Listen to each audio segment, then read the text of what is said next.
राधे राधे, जय श्री कृष्ण।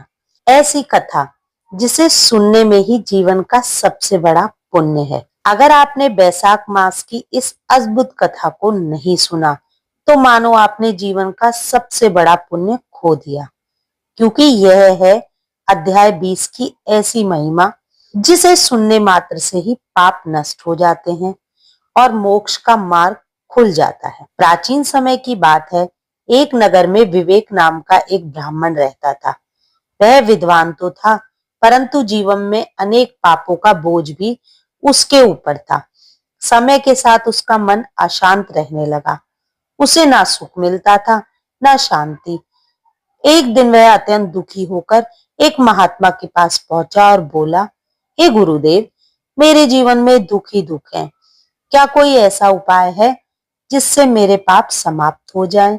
महात्मा मुस्कुराए और बोले, हे ब्राह्मण, बैसाख मास का महत्व अनंत है और विशेषकर अध्याय 20 की कथा यदि तुम श्रद्धा से सुनोगे तो तुम्हारे सारे पाप जलकर भस्म हो जाएंगे।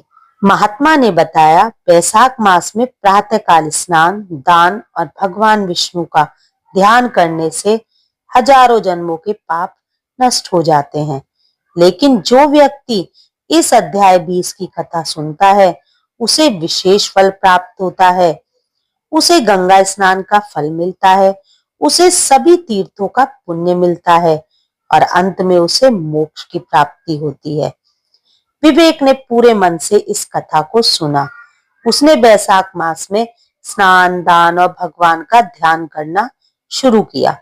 धीरे धीरे उसका जीवन बदलने लगा, उसके दुख दूर होने लगे और अंत समय में स्वयं भगवान विष्णु के दूत उसे लेने आए, उसे वैकुंठ धाम ले गए। जो कोई भी इस कथा को श्रद्धा से सुनता है उसके सभी पाप नष्ट हो जाते हैं। जय जय श्री राधे, जय जय श्री कृष्ण।